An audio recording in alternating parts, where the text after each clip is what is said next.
rancher invites you to the kitchen table and you get to sit down and you get to drink coffee and you get to talk to him. And that's building trust. And I will say 25 years ago, that was not a real big positive. And I think a lot of times where I was raised at, people were cordial. And when the government came, they would visit a little bit. But you never came to the kitchen table. You never got to come in the house. And everybody was happy when you left. And that's just the way it was. And then 85 things started to change. In 1985 things started to change. And probably it wasn't until 1995 that things started to really take shape. In 95 to 2000 things were different. And not only was the ranching community changing, the agencies were changing too. And so they weren't so happy with visiting with us. Some of these regulatory things like U.S. Fish and Wildlife Service, any interaction we'd had with them had always been endangered species or something. There's something going on. You're doing something wrong. And so here comes the hammer. I mean, that's the mindset that we had. And that has all changed now. And so now we're trying to all work together. And it all depends on trust. Not only do I have to trust you, you have to trust me. So if you have a problem, instead of just dropping the hammer, you invite me to your table and we talk about it and we figure out a solution. And when I have a problem, I invite you to my table and we talk about it and we find a solution and we solve it, or we try to. So anyway, with that, in '08, we started this organization called Partners for Conservation, and that's what that was all built around, was trust and trying to visit with agencies and visit with NGOs, trying to get NGOs and agencies. And little did we not know at that time that agencies didn't talk to each other. And within agencies, programs didn't talk to each other. We thought, what the heck? We didn't realize this. Everybody's competing for money everywhere. Everybody's got budgets. And nobody wants to show their hand to nobody. And so it was hard. But now we're starting to it's starting to change. And Partners for Conservation has really worked hard at trying to bring all of this together.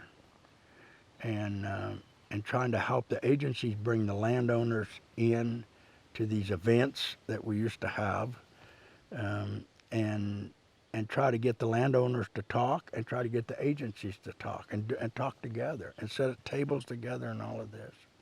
It was funny. It would have been about 2005 or 6. So I wanted to have a field day on the prairie, about the prairie.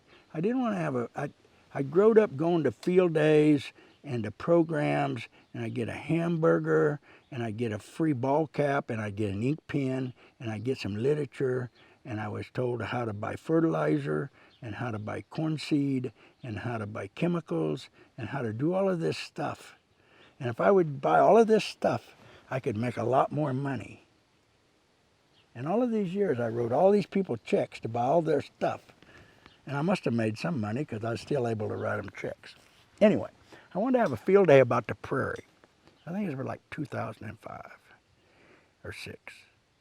And I didn't want to give away no ball caps. I didn't want to give away no ink pens. I didn't want to give away nothing. I wanted to give away a little pamphlet that talked about plants. The 10 most important, or what you think is important plants on the prairie. So I had a friend that's with the Native Plant Society, Kansas Native Plant Society. And I asked her to print this deal up, and she printed this little trifold deal up. And we sent out invitations, and we're going to meet up here at our shop, right up here, clean the shop out, and we're going to have this meeting. And I called a few people, and they brought some equipment over, some spraying equipment, and some spot sprayers, 4-wheelers and stuff, and a couple of tree shears and some other stuff. And we sent out invitations, And we invited agencies, and we invited NGOs, state and federal agencies. We invited NGOs, and we invited landowners in the ranching community. And we had a big meal. I had a big meal catered. 160 people showed up. Okay, so a good friend of mine's taking pictures. He's going to do. This is before we did videos. This is what we're doing, just still pictures.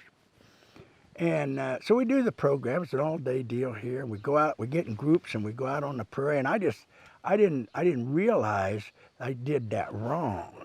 I was supposed to get everybody's name and who they were, and then I was supposed to assign them a number and then pick them all out and then put them. You got to. So we got taking these pictures, and we got in these groups, and we went over here and we talked about plants, and we went and we talked about water, and we talked about trees, and we talked about this, and we got all these groups, and this guy's taking all these pictures, and when he's all done, and I thought, boy, this thing really went well. This was a good deal. It was a good program, and I got to look at those pictures.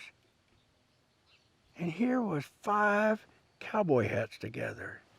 And here was 3 U.S. Fish and Wildlife biologists together. And here was Kansas Wildlife and Parks. 2 guys here and 2 guys here. And they're right side by side.